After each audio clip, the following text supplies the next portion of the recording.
Hi there, welcome back to Quest for You. Yesterday, we touched a little bit on the topic of relationships.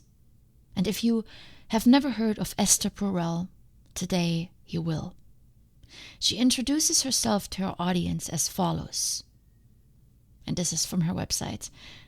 I am Esther Perel, and I believe that the quality of our relationships determines the quality of our lives. I've learned about her by listening to other podcasts and really like her approach to relationships. Here's what she writes on her website. The modern ideology of love is compelling. Never before has the couple been such a central unit in our social organization. Never have we expected more from our intimate relationships, and never have we crumbled under the weight of so many expectations. Very much in line with what we talked about yesterday. She's a trained psychotherapist and an author recognized for her modern approach to relationships. She also published a TED Talk, which I recommend to you as well. And today I want to read you one of her latest blog posts. I like it because it's universal. It doesn't just apply to our intimate relationships, but to all our interactions with human beings. Because we need to learn to love more. Not just our partners and our children, but everyone. The quirky neighbor, the disruptive person on the bus, the annoying family member. Those people where we find it hard to make a connection with, become impatient and sometimes even rude. Perel offers us 7 critical verbs to contemplate and reflect upon. It's a powerful list, and I encourage you to really sit with those verbs and see which one resonates with you. Verbs are action words. Reading them triggers me to immediately reflect whether or not I take the action that the verb describes. You'll hear me say this a lot. Progress is based on action. This can be both positive or negative progress, depending on the action. So here you go. Enjoy this, and I hope you find it as powerful as I do. 7 verbs that shape the way you love. What is so different about relationships today? Why does modern love seem so damn hard? How do we keep passion alive? Why do people cheat? How can you avoid an affair? When trust is broken, can it be healed?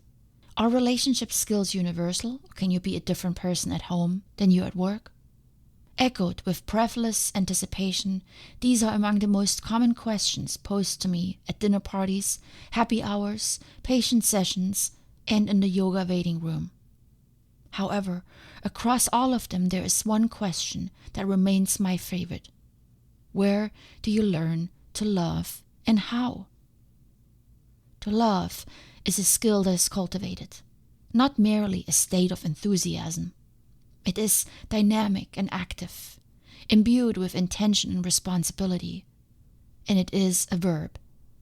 As a person that speaks 9 languages, I've learned how important it is to practice the basic verbs of a new language. These are the first we learn for speech, and I've come to believe that they are also the first we learn in love. I pay special attention to 7. To ask, to take, to receive, to give, to share, to refuse, to play or imagine. Some grow strong while others grow weak. As adults, they become built into the foundation of our defense mechanism and our survival strategies, our strengths and our vulnerabilities. So if you want a modern history lesson in how you learned to love, I'd advise you take a look at your verbs. Ask yourself, which of these verbs is strongest for you and which is weakest? Is there one that could use a little extra care? Since all of them come into play when we face the everyday demands of love, conflict, and connection, you may find some are a bit more robust than others. As you embark on this self-assessment, take notice of which relational skills need a little extra practice.